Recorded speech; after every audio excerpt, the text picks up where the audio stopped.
नमस्कार साथियों। Normal postmortem वाले टाइम ड्यूरेशन को अपन डिस्कस कर रहे थे प्रीवियस लेक्चर में, जहां पर मेजर आपके साथ डिस्कस किया गया होने वाले फिजियोलॉजिकल चेंजेस को। फिजियोलॉजिकल चेंजेस बहुत सारे तो नहीं थे, पर 3 इंपॉर्टेंट एरिया में होने वाले चेंजेस को आपको बताया गया। नाम थे यूटेराइन चेंजेस, वजाइनल चेंजेस और लैक्टेशन रिलेटेड वाले चेंजेस। आज के लेक्चर में भी अपन नॉर्मल पोस्टमार्टम वाले पोर्शन को ही कंटिन्यूएशन में रखेंगे और जिस हेडिंग को लेकर के डिस्कशन स्टार्ट होगा, सामने बोर्ड पे available post natal care for new moms, या सिंपल सी बात करें, जहां प्रेगनेंसी वाले कंप्लीट 9 मंथ की ड्यूरेशन में बहुत important aspect ANC anti natal care include होता है, जो डिस्कस किया था आपके साथ, रोल बताया था कम्युनिटी का उसके अंदर। इसी प्रकार एएनसी की तरह ही हमारे पास शब्द आता है पीएनसी, पोस्ट नेटल केयर। उस पोस्ट नेटल केयर में भी वापस से कंट्रीब्यूशन किया जाएगा दोनों सब्जेक्ट के द्वारा, कम्युनिटी हेल्थ नर्सिंग और ओबीजी। यहां अपन डिस्कस करेंगे वो केयर जो हॉस्पिटलाइज्ड मदर को दी जाती है। कम्युनिटी में आपको बताया जाएगा जो रूरल लेवल पे दी जाती है, dietary advises, immunization advises, contraception advises, और यहां बताया जाएगा एक हॉस्पिटलाइज्ड मदर जो है पोस्टमार्टम पीरियड की ड्यूरेशन में, वहां ऑब्स्टेट्रिकल पॉइंट ऑफ व्यू से किन सेगमेंट पे अटेंशन दिया जाता है। तो आइए बात करना शुरू करते हैं, आज के लेक्चर को स्टार्ट करते हैं और इन सभी मदर्स को केयर देना शुरू करते हैं। सामने बोर्ड पे हेडिंग पोस्ट नेटल केयर।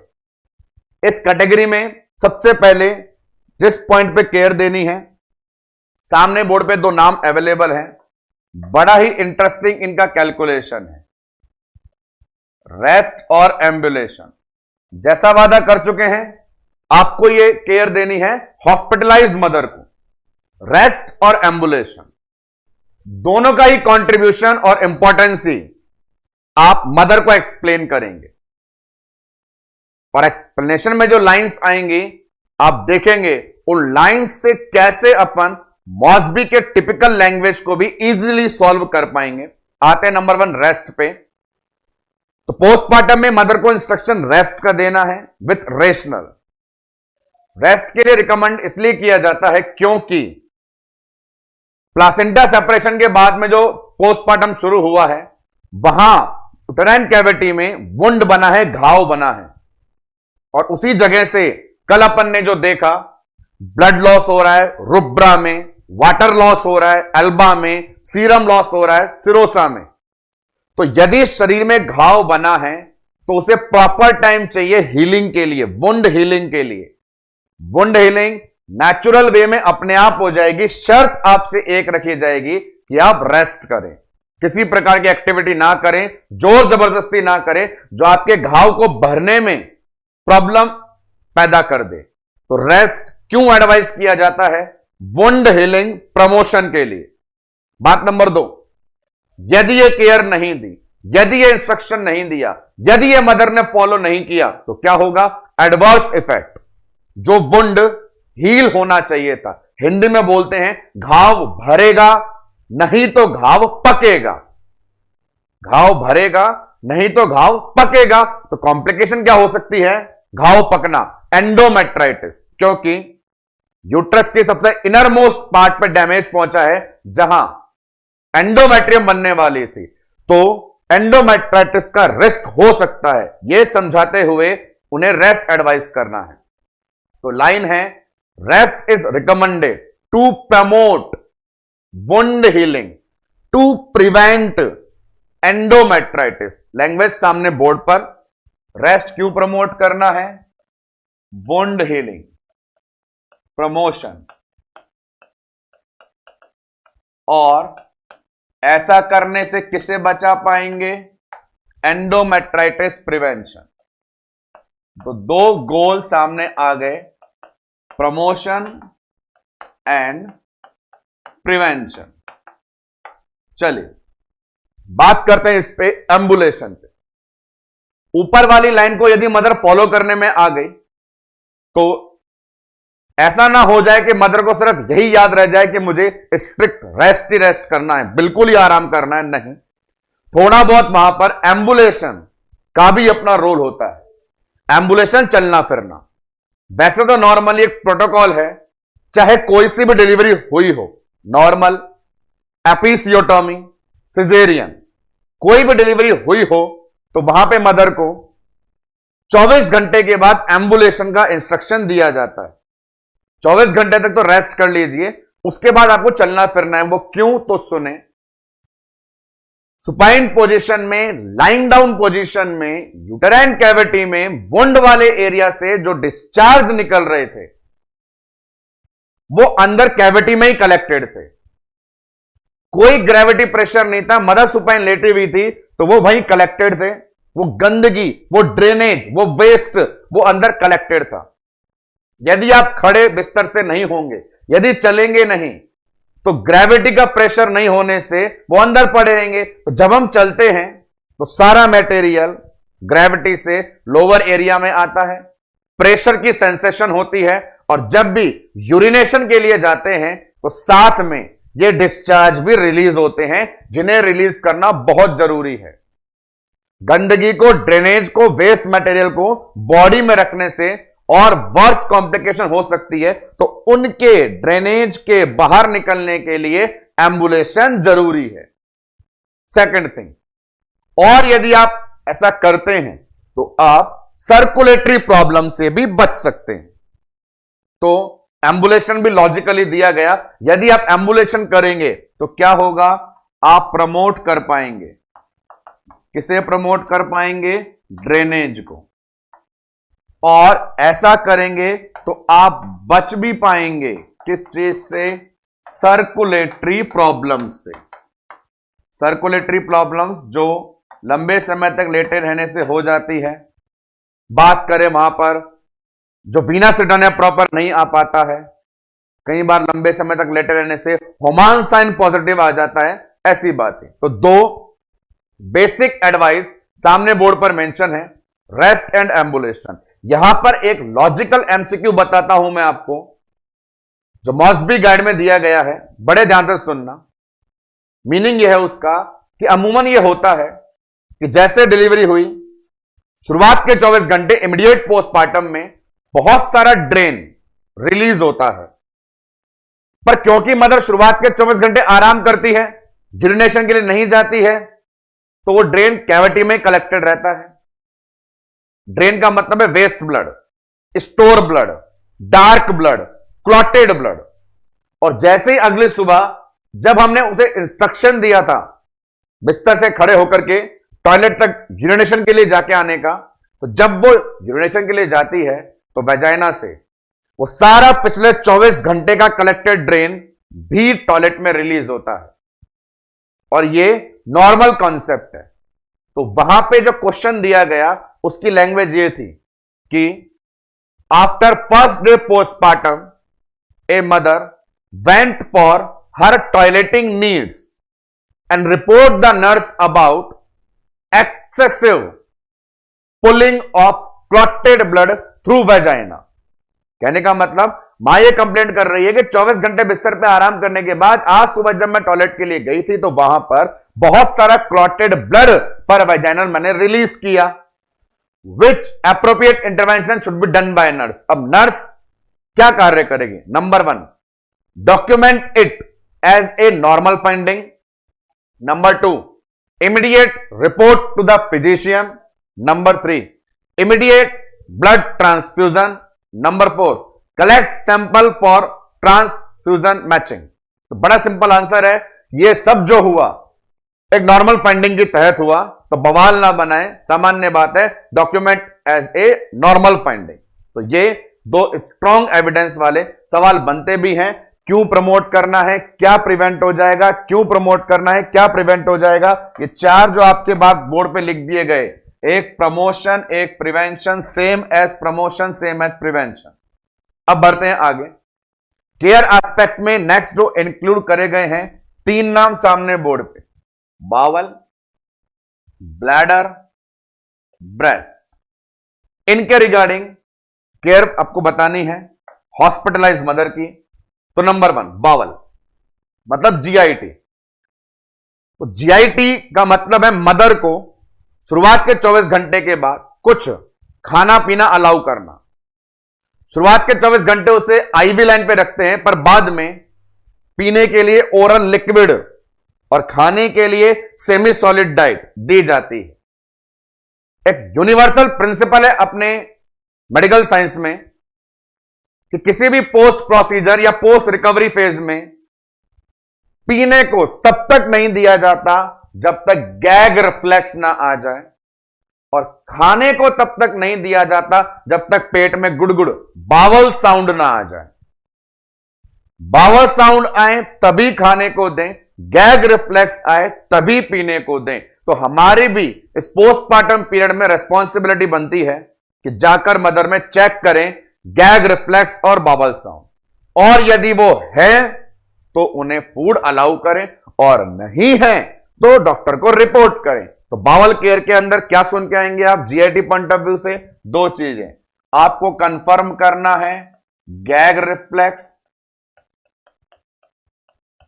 और कंफर्म करने हैं bowel sound. Gag reflex confirm होगा तो क्या देना शुरू करोगे? लिक्विड।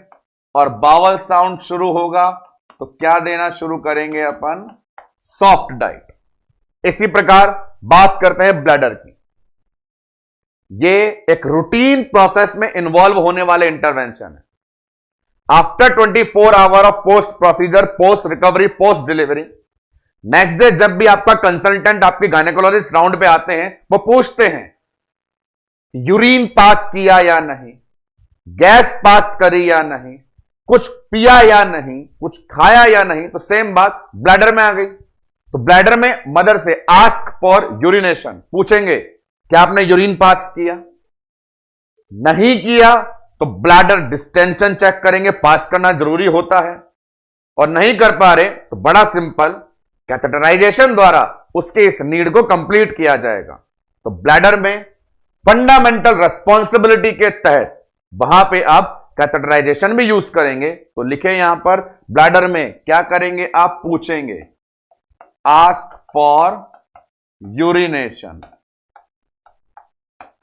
और कंप्लीट नहीं है तो you can catheterise the mother. अब आते हैं नेक्स्ट वन, जो केयर है ब्रेस्ट पॉइंट ऑफ व्यू से है, और यहां जो केयर देनी है वो लैक्टेशन के रिगार्डिंग इंटरवेंशन देना है। ब्रेस्ट फीडिंग, लैक्टेशन इंपॉर्टेंट है, एमसीक्यू बनता है, पहले मेंशन कर देता हूं क्योंकि एमसीक्यू वाली बात शुरू हो गई है। तो ब्रेस्ट के अंदर केयर पॉइंट ऑफ व्यू से आपके लिए एमसीक्यू निकल के आ रहा है, और वो क्या निकल के आ रहा है अटेंशन से सुनेंगे। मदर को इंस्ट्रक्ट करना है फंडामेंटल की 2 एप्लीकेशन के बारे में, warm application, ice application. Simple बोले hot application, cold application. Hot की जगह वार्म यूज ले लिया, कोल्ड की जगह आइस यूज ले ली। 2 कंडीशन है ड्यूरिंग द फीडिंग, जब मां बच्चे को दूध पिला रही है, ड्यूरिंग द फीडिंग। दूसरा बिटवीन द फीडिंग, एक फीडिंग पिला दी, दूसरी का टाइम आया नहीं, उसके बीच का समय। एग्जाम्पल, एक मदर 12 बजे बेबी को फीड करना स्टार्ट करती है, 12:20 तक बच्चा फीड करता है, डकार मार के सो जाता है। नेक्स्ट मदर 3 बजे फीड करवाएगी, ऐसा लगभग है बच्चा स्लीपिंग मोड में है। तो 12 से 12:20 का समय क्या कहलाएगा? ड्यूरिंग द फीडिंग, और 12:20 से 3 बजे तक का समय बिटवीन द फीडिंग। तो पर्पज यह है जब बच्चा फीड करे तो टारगेट रहता है मैक्सिमम मिल्क मैमरी ग्लैंड से, ब्रेस्ट से रिलीज होकर बच्चे तक पहुंचे, ताकि ब्रेस्ट में भराव, एंगॉर्जमेंट की प्रॉब्लम ना हो।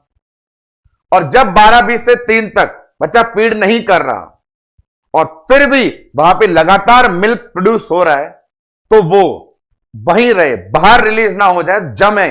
उस दौरान करनी होती है हमें आइस या कोल्ड एप्लीकेशन। बहाव प्रमोट करने के लिए हॉट वार्म एप्लीकेशन, बहाव प्रमोट करने के लिए हॉट वार्म एप्लीकेशन, और जब फीड नहीं कर रहा उसे वहीं रोकने के लिए कोल्ड आइस एप्लीकेशन। ये दो इंपॉर्टेंट इंस्ट्रक्शन मदर को प्रोवाइड करने हैं रिगार्डिंग फीडिंग। सामने बोर्ड पे लिखता हूं कि एक आपने बोला हॉट या वार्म एप्लीकेशन, एक आप बोलेंगे कोल्ड या आइस एप्लीकेशन।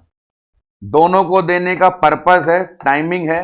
हॉट कब? जब बच्चा पी रहा है मतलब ड्यूरिंग द फीडिंग।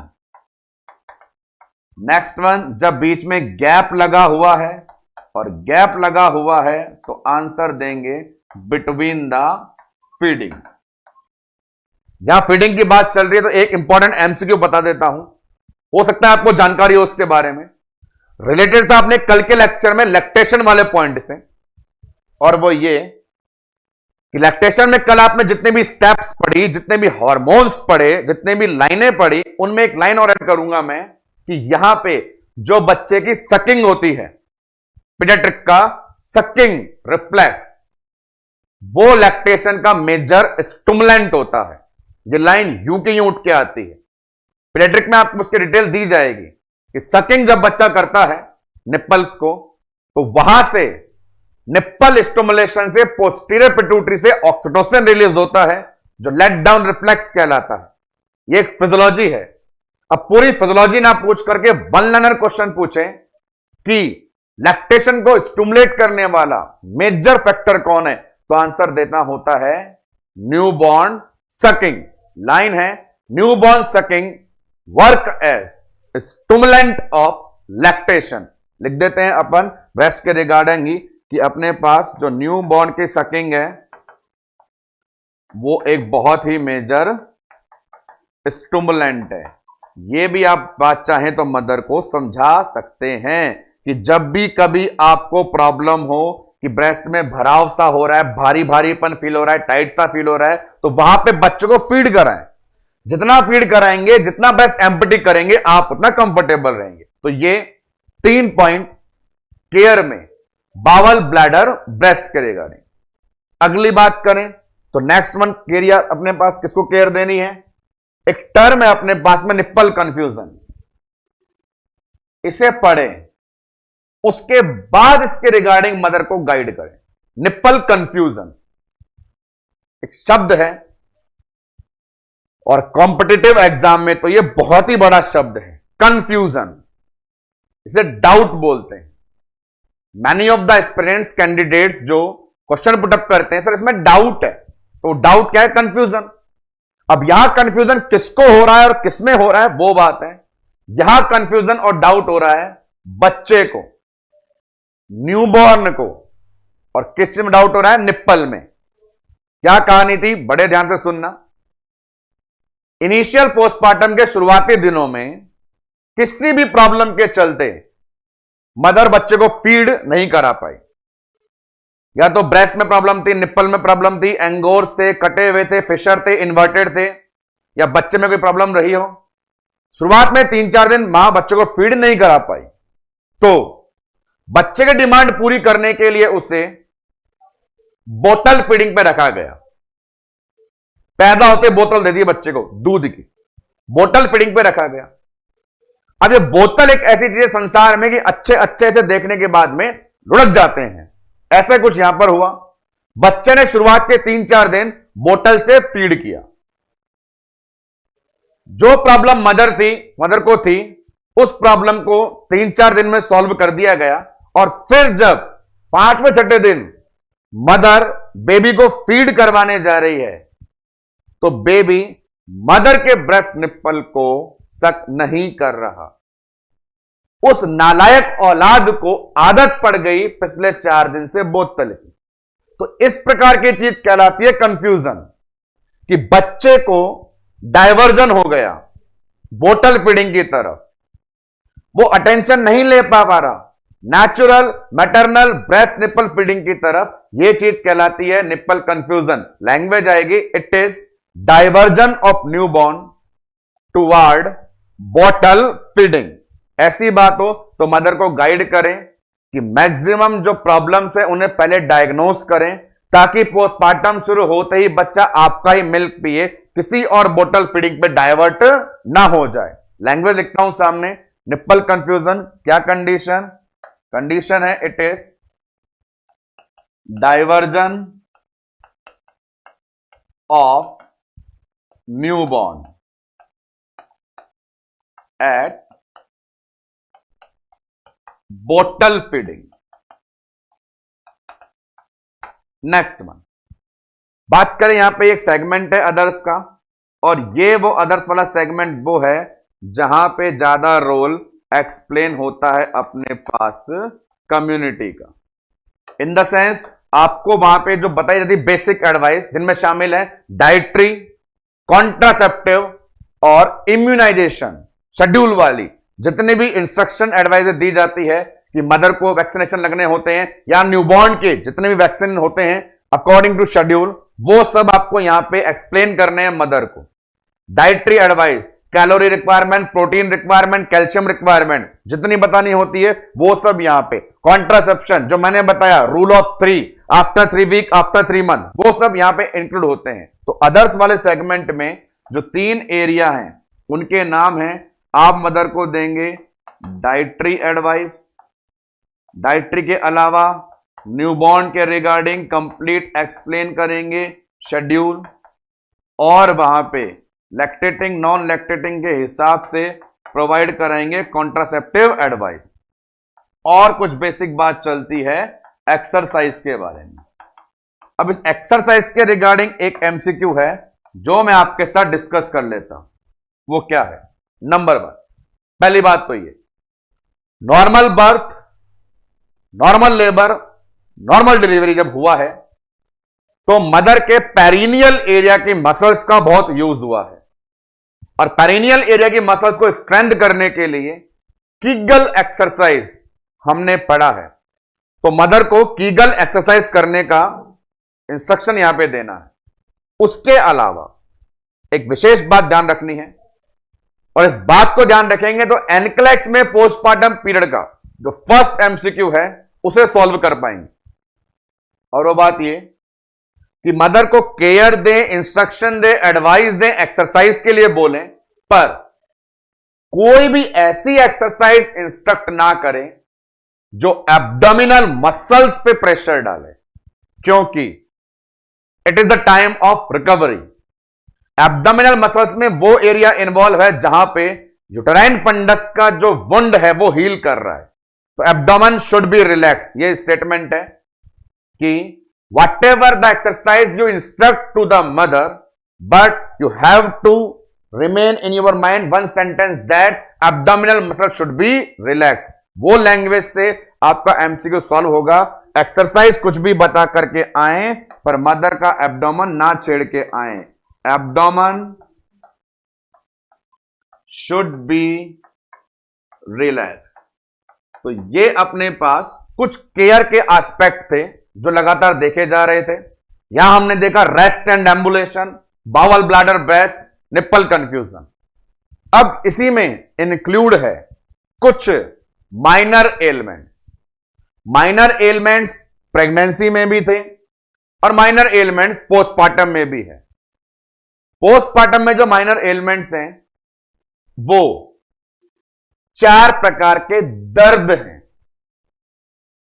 पूछिए मत जिंदगी में कितने दर्द हैं, पर यहां पोस्टमार्टम में एक मां को 4 प्रकार के दर्द हैं।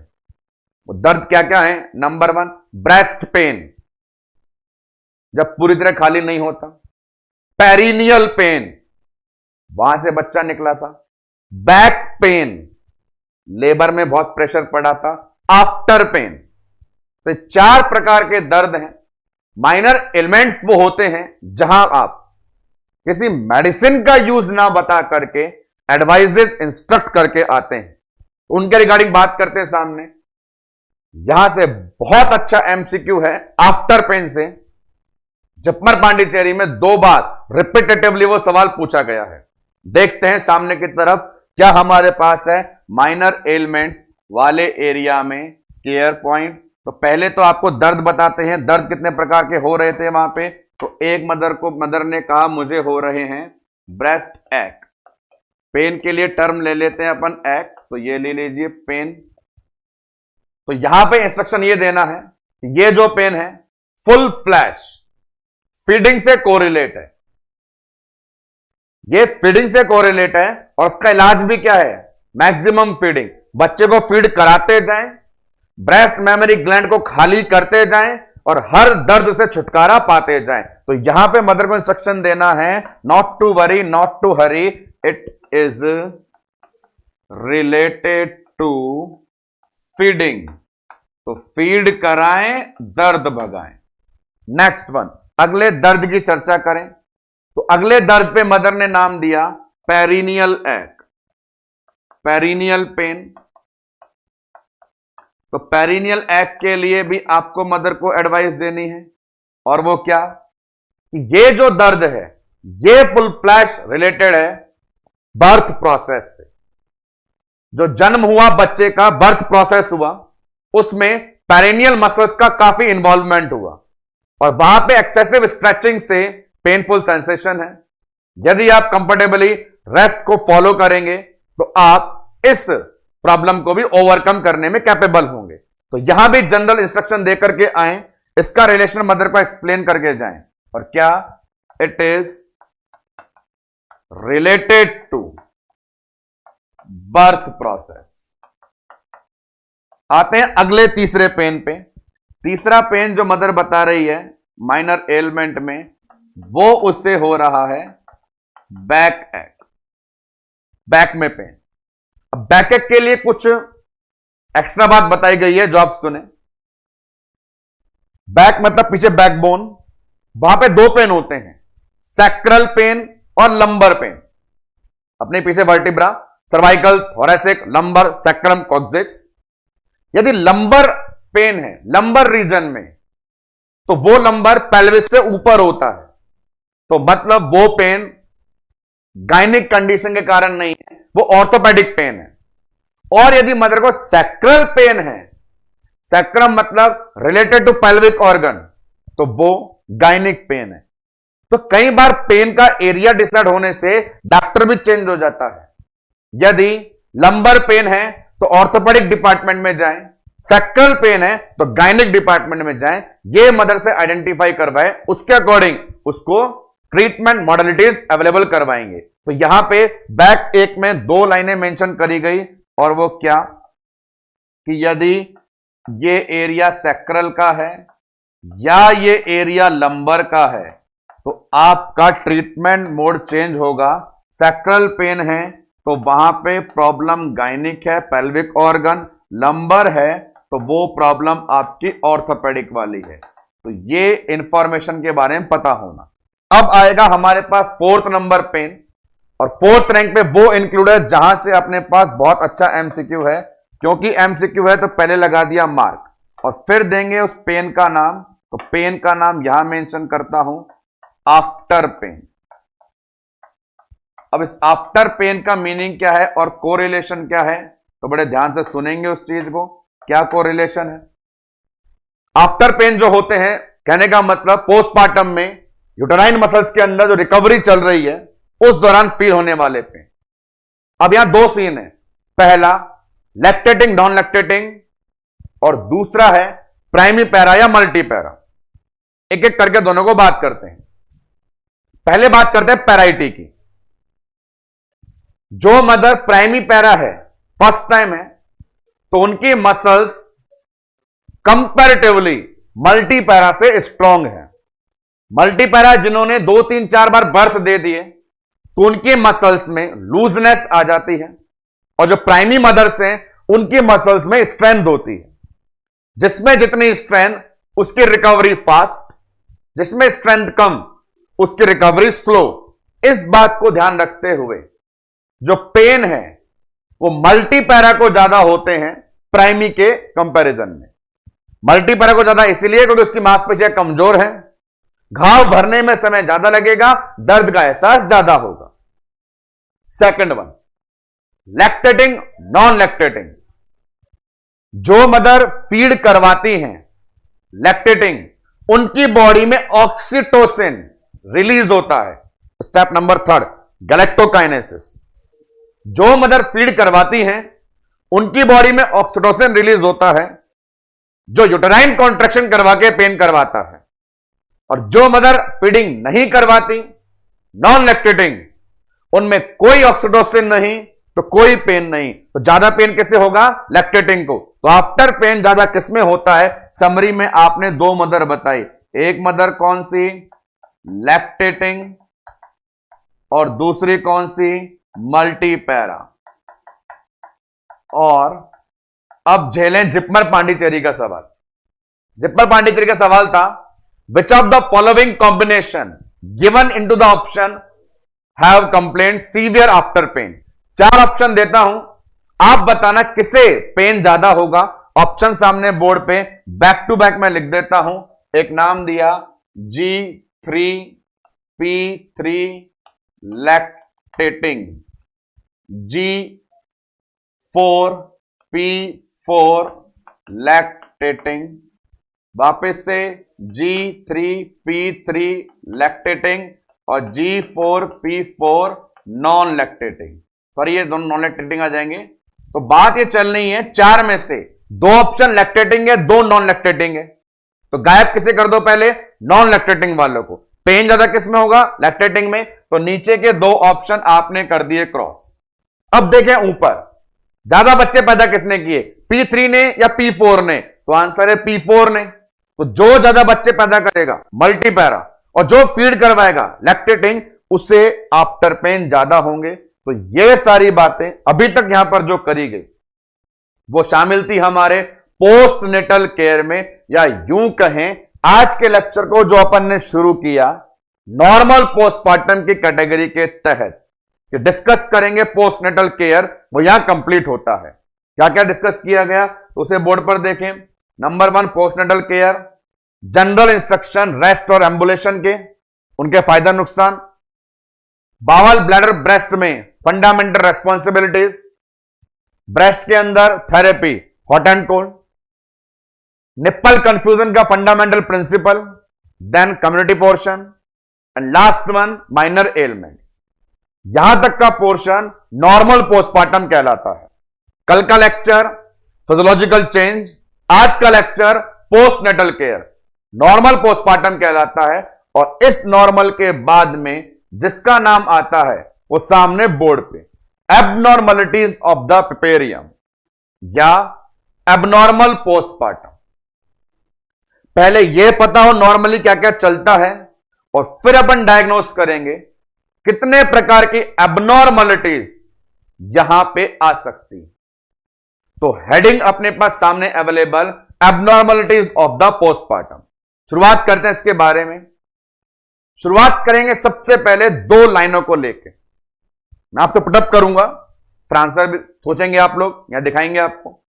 एक बोलता हूं most common problem of postpartum, एक कहता हूं most severe problem of postpartum. Number 1 most common, जो हर 10 में से 7 फीमेल को हो जाती है। मोस्ट सीवियर, यदि हो गई तो जान पे आफत बन जाएगी। ऐसे ही 2 सवालों की लाइनों के जवाब देंगे इस एबनॉर्मल पोस्टपार्टम के इंट्रो में। सामने बोर्ड पर हेडिंग अवेलेबल अबाउट, और अबाउट के अंदर आपको देने हैं 2 सेंटेंसेस के जवाब। Number 1 most common complain of postpartum या मोस्ट कॉमन एबनॉर्मलिटी, और फिर आएगा मोस्ट सीवियर एबनॉर्मलिटी। क्या है इन दोनों के जवाब? तो जवाब सुन के जाएं, क्योंकि कल अपन ने इंट्रो में सीखा था कि पोस्टपार्टम के अंदर फंडामेंटल प्रोसेस डैमेज का होता है। तो उस लिहाज से हर फीमेल को जो हो सकता है वो है इंफेक्शन। बॉडी में डैमेज चल रहा है, वुंड बना है, डिस्चार्ज निकल रहे हैं, इम्यूनिटी लो है, तो हर फीमेल को हो सकता है इंफेक्शन। और सीवियर की बात करें तो जवाब जाएगा पीपीएच, पोस्टपार्टम हेमरेज, क्योंकि ब्लड लॉस हुआ, अनकंट्रोलेबल हुआ तो शॉक से मदर की डेथ भी हो सकती है। तो 2 लाइनों के जवाब, हर फीमेल को जो हो सकता है वो डैमेज के कारण, इन्फेक्शन, और सबसे खतरनाक जानलेवा जो होता है वो आंसर अपने पास पीपीएच। तो पोस्टमार्टम की एबनॉर्मलिटीज को आज इंट्रोड्यूस कर रहे हैं और उस इंट्रोड्यूस में 2 लाइनें आपके सामने हैं। अब एबनॉर्मल पोस्टमार्टम करके भी एलक्लेक्स में एक लेक्चर है और वहां पे जो पहला एमसीक्यू है उसका सॉल्यूशन सामने सुन के जाए। और वो क्या कंडीशन है? First day vital. First day vital आपको यह पता होगा तो आप डायग्नोस कर पाएंगे कि मदर नॉर्मल क्राइटेरिया में है या एबनॉर्मल में। फर्स्ट डे के vital sign, number 1, first day mother को ब्रेडिकार्डिया होता है क्योंकि पूरी बॉडी में 24 आवर का रेस्ट पीरियड चल रहा है। लेबर में जबरदस्त परफॉर्मेंस देकर के मदर थक चुकी है तो पूरी बॉडी में रिलैक्सेशन से bradycardia, slow down. Second 1, body temperature increase होता है क्योंकि लेबर के समय और अभी डिस्चार्ज के समय बॉडी में डिहाइड्रेशन है। तो फर्स्ट डे के वाइटल साइन है पहले दिन इंक्रीज टेम्परेचर और ब्रेडिकार्डिया, और ये नॉर्मली हर पोस्टमार्टम मदर में होते हैं। तो इन्हें देख करके आपको घबराना नहीं है कि वो एबनॉर्मलिटी में, ये तो नॉर्मल है कि पहले दिन आपको ब्रेडिकार्डिया होना और आपकी बॉडी का टेम्परेचर इंक्रीज होना जायज सी बात है। इनको आप एबनॉर्मलिटी में काउंट नहीं करेंगे। यदि ये ब्रेडिकार्डिया या टेम्परेचर वेरिएशन आगे भी कई दिनों तक उपलब्ध रहे तो एबनॉर्मलिटी में जाएंगी, पर पहले दिन इंक्रीज टेम्परेचर और ब्रेडिकार्डिया नॉर्मल रेंज बताएंगे। अब यहां देखते हैं अपन एबनॉर्मलिटी में क्या क्या शामिल है। आज के लेक्चर में इंक्लूड करेंगे पोस्टमार्टम एबनॉर्मलिटी में आने वाली छोटी छोटी टर्म, वो सारी टर्म जो बनी है उनको लेके आज का डिस्कशन चलेगा। बड़ी जो सीवियर कंडीशन है, नाम बोर्ड पे जिसका ये है, वो अपने अगले लेक्चर का हिस्सा होगा। पर आज का लेक्चर छोटी टर्मिनोलॉजी के साथ उस कैटेगरी में जो नाम आ रहे हैं सामने बोर्ड पर, पहला अवेलेबल कॉम्बिनेशन पायरेक्सिया और सेप्सिस। इस कॉम्बिनेशन को लेकर डिस्कस करते हैं। तो ये टर्म क्या बोलना चाहती है वो शब्द बताएं। पायरेक्सिया सिर्फ फीवर, सेप्सिस वहां पे इंफेक्शन। इन दोनों की एग्जैक्ट लैंग्वेज है, डेफिनेशंस है, उन्हें आप फॉलो करेंगे। गौर से सुने। पहले दिन टेम्परेचर ज्यादा हो तो वो नॉर्मल है।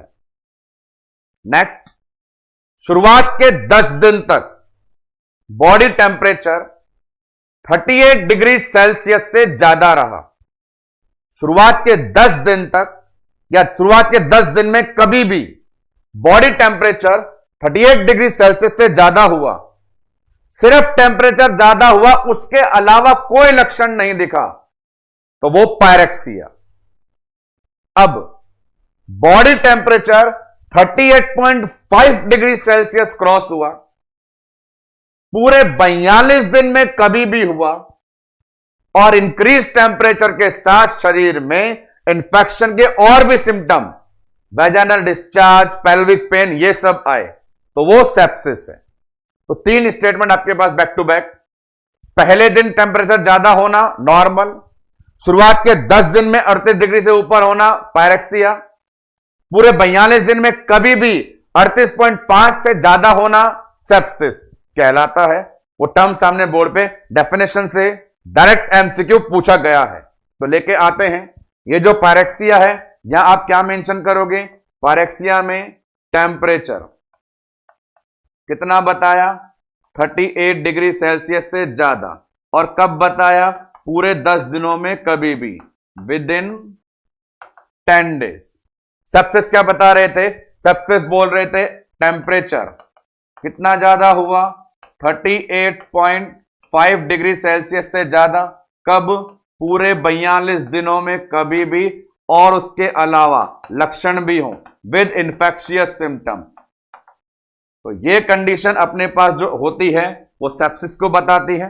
ये सिंपल से सिर्फ टेम्परेचर राइजिंग पायरेक्सिया को बताती है, और पहले दिन में टेम्परेचर ज्यादा हो तो वो आपको बता दिया नॉर्मल होता है। नेक्स्ट वन, अगला सवाल यहां से एमसीक्यू लेके आया है। जब भी एमसीक्यू आता है ये हरे कलर का मार्कर क्वेश्चन बनके खड़ा हो जाता है, तो जवाब लेके जाएं। क्या एमसीक्यू है?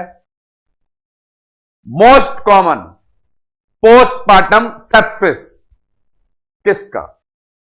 इन्फेक्शन होता है तो मोस्ट कॉमन कौन सा होता है? तो आज के लेक्चर में गौर किया हो तो आपने जो रेस्ट वाला इंस्ट्रक्शन मदर को केयर में दिया था, वहां समझाया था घाव भरने दे नहीं तो पक जाएगा, और क्या नाम था उसका? एंडोमेट्राइटिस।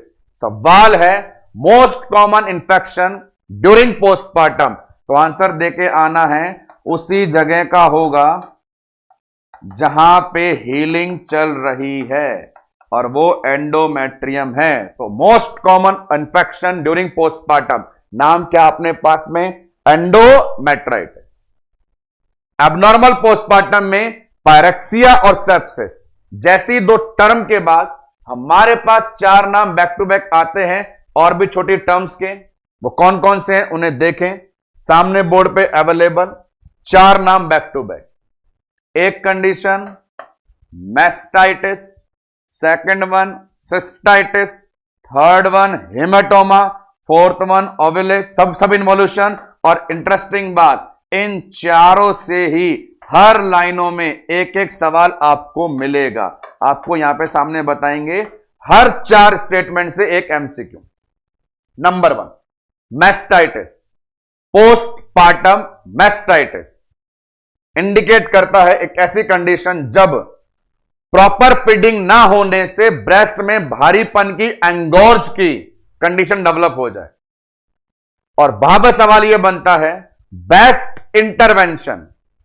बेस्ट इंटरवेंशन क्या होगा पोस्टपार्टम मैस्टाइटिस के लिए? तो जवाब है खाली करो, खाली करो, बच्चे को बहुत फीड कराओ, और बच्चा धाप जाए तो वहां पे ब्रेस्ट पंप टेक्निक से उसे एम्प्टी करो। तो मैस्टाइटिस का एकदम फंडामेंटल इंटरवेंशन है एम्प्टी द ब्रेस्ट। और ब्रेस्ट एम्प्टी के लिए क्या कर सकते हो?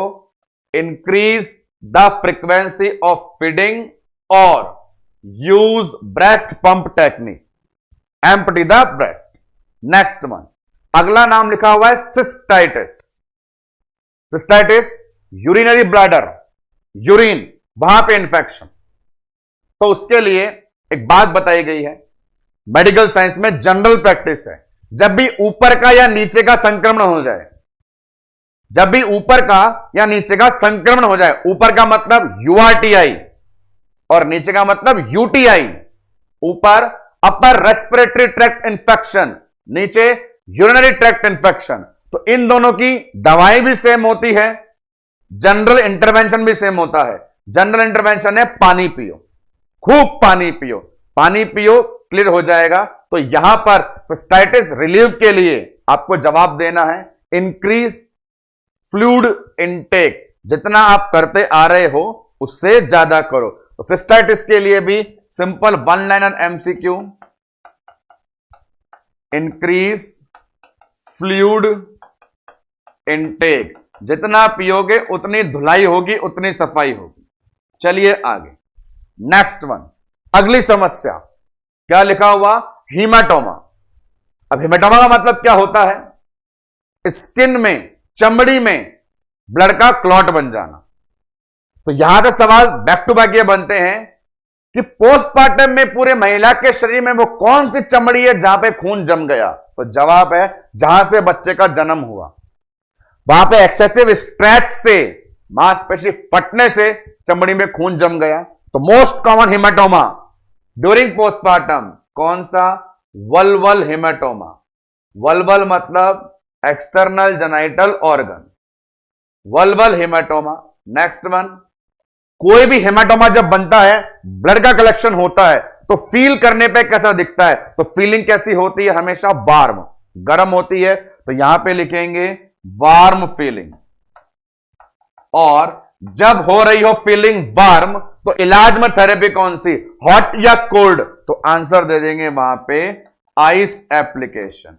तो ये तीन बैक टू बैक स्टेटमेंट जो दिए गए आपको हेमाटोमा के लिए पूछे जा सकते हैं कि मोस्ट कॉमन हेमाटोमा वाला एरिया कौन सा, वल्वल हेमाटोमा। फील करने पे कैसा मिलेगा, वार्म या cold. Answer warm. According to warm therapeutic intervention क्या देने जाएंगे, cold application, ice application. Next one, नाम आ रहा है सब इन्वॉल्यूशन। कल आपने एक टर्म पढ़ी थी इन्वॉल्यूशन, जो बताते थे कि पोस्टमार्टम में हर एक इंडिविजुअल ऑर्गन अपनी किस नॉर्मल रेंज में सही होता है। यहां मिल गया सब इन्वॉल्यूशन। सब का मतलब होता है कम, डाउन। जो काम चल रहा था वो अपने तय समय पर नहीं हो। यूट्रस का आकार 10 दिन में सही होना था, 20 दिन तक सही ना हो। सर्वाइकल डायलेशन 7 दिन में क्लोज होना था, 14 दिन तक क्लोज ना हो। तो ऐसे करके जो काम फिक्स टाइम ड्यूरेशन में कंप्लीट होना चाहिए था, यदि वो ना हो मतलब वो काम रुक गया। और रुकने का कारण पूछते हैं सिर्फ।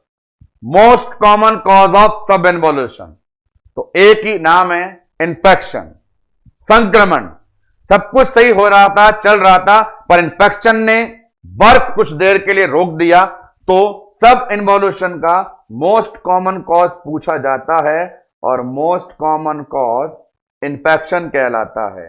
तो हमारे पास एबनॉर्मल पोस्टमार्टम की कैटेगरी में जो टर्म सामने आ रही है वो 4 छोटे छोटे बेसिक एमसीक्यू का प्रेजेंटेशन भी लेकर के आ रही है।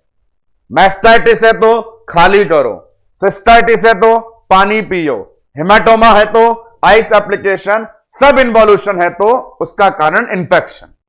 अब यहां पे इसी एबनॉर्मलिटीज के अंदर और ऐड करके बताया जाएगा आपको कंडीशन जिसमें शामिल होती हैं कुछ साइकोलॉजिकल प्रॉब्लम्स। पोस्टमार्टम के अंदर ही एक मदर को एबनॉर्मलिटीज में कुछ साइकोलॉजिकल प्रॉब्लम्स भी फेस करनी पड़ती है। वो क्या है उनको डिस्कस करते हैं। 3 नाम आते हैं psychiatric problem in the postmortem. उनमें 3 नाम है। पहले नाम मैं बैक टू बैक बोर्ड में मेंशन करूं तो वो ये 3 कंडीशन, एक नाम है ब्लूज, एक नाम डिप्रेशन और एक नाम साइकोसिस। साइकेट्रिक के अंदर इन सभी टर्म्स का डिटेल डिस्क्रिप्शन आप पढ़ेंगे, पर यहां पर तीनों को एक बार स्ट्रेस लेवल से कोरिलेट करके पढ़ें।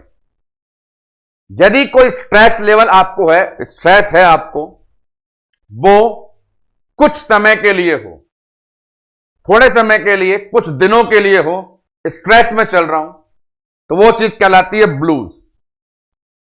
यदि वो स्ट्रेस कुछ दिनों तक नहीं, महीनों तक बना रहे, आपकी तो आदत ही ऐसी हो गई महीनों तक बना रहे, वो कहलाता है डिप्रेशन। और फिर एक कंडीशन, जब आदमी परमानेंट उस स्ट्रेस में ही जीना शुरू कर दे, सालों तक वैसा ही रहे, तो नाम साइकोसिस। मदर के साथ कंप्लेंट ऐड करते हैं। पोस्टमार्टम 42 दिन का था। मदर ने पोस्टमार्टम में आने वाले चेंजेस को एक्सेप्ट नहीं किया।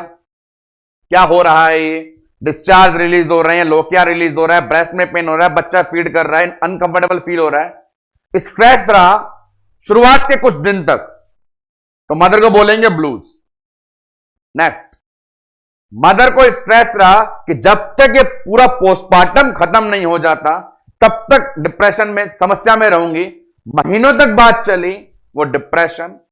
और यदि उस मदर को शॉक लग जाए, ये भी क्या जीवन है, पहले नॉर्मल फीमेल, फिर मेंस्ट्रुअल साइकिल, फिर प्रेगनेंसी, फिर 9 महीने, multiple changes, labour pain, delivery room, postmortem शुरू, लैक्टेशन वाली बातें, एक जीवन में 1 साल में इतना सारा घटित हो गया, शॉक लग गया, सालों तक स्ट्रेस मेंटेन रहा, कंडीशन साइकोसिस। तो यहां पे एक बहुत ही सुंदर लाइन के द्वारा बताया जा सकता है, वो क्या, ब्लूज के अंदर बात करते हैं दिनों से लेकर सप्ताह तक, सप्ताह से लेकर के महीनों तक, महीनों से लेकर के सालों तक यदि आपके स्ट्रेस लेवल को मेंटेन रखा जाए तो उन्हें इन 3 नाम से रिप्लेस किया जाता है, ब्लूज, डिप्रेशन, साइकोसिस। तो अभी तक जो डिस्कस करी वो कहलाती है सारी अबनॉर्मल पोस्टपार्टम की टर्मिनोलॉजी, जहां शामिल थे postpartum pyrexia, sepsis, mastitis, cystitis, haematoma, सब इन्वोल्यूशन, साइकेट्रिक प्रॉब्लम। ये सारे छोटे मोटे जो एबनॉर्मलिटीज थी उन सबको सल्टा करके अपन प्लेटफॉर्म खड़ा करेंगे कल के लेक्चर का, जहां पे डिटेल में डिस्कस होगा the most severe complaint of postpartum, name postpartum haemorrhage. आज इन सारी छोटी टर्मिनोलॉजी को एंड करके हम कल का एक प्लेटफॉर्म तैयार कर पाए हैं, जो आप पूरा डेजिग्नेशन कल का लेक्चर पीपीएच को बेस बना के रहेगा। आज अपन ने जिन छोटे पॉइंट्स को लेकर डिस्कस किया उनमें शामिल थे पोस्टनेटल केयर और एबनॉर्मल पोस्टपार्टम की टर्मिनोलॉजीज। एक बार गो थ्रू हो जाए, क्या आपने आज के लेक्चर में देखा? तो नेक्स्ट, सबसे पहले आपने केयर देखी, वहां रेस्ट एम्बुलेशन का meaningful promotion prevention method, bowel bladder breast में फंडामेंटल इंटरवेंशन और ब्रेस्ट में 2 थेरेपी, निप्पल कंफ्यूजन में बेबी का डायवर्जन और माइनर एलिमेंट में कई सारे पेन जहां पर इंपॉर्टेंट थे आफ्टर पेन। देन हम आए एबनॉर्मलिटीज पे, टर्मिनोलॉजी पे। सबसे पहली चीज ये कि फर्स्ट डे के वाइटल साइन पता होना जो नॉर्मल होते हैं, उसके बेस पे डिफरेंशिएट करेंगे इन 2 टर्म्स को, पायरेक्सिया, सेप्सिस। टेम्परेचर रीडिंग भी अलग है और ड्यूरेशन भी अलग है। आफ्टर दैट 4 स्मॉल कंडीशन जिनमें 1 लाइनर इंटरवेंशन। साइकेट्रिक प्रॉब्लम को आपने देखा तो वहां पे 3 कंडीशन, टाइम ड्यूरेशन के हिसाब से डिवीजन, एंड देन ये अपने पास कंडीशन जिसे कह सकते हैं most severe condition of postpartum. इसको लेकर के बहुत सारी बातें करी जाएगी कल के लेक्चर में। फिलहाल आज के लेक्चर में जितनी बेसिक इंफॉर्मेशन मिली आपको, उन्हीं के साथ खत्म करते हैं आज का ये पूरा एपिसोड। धन्यवाद।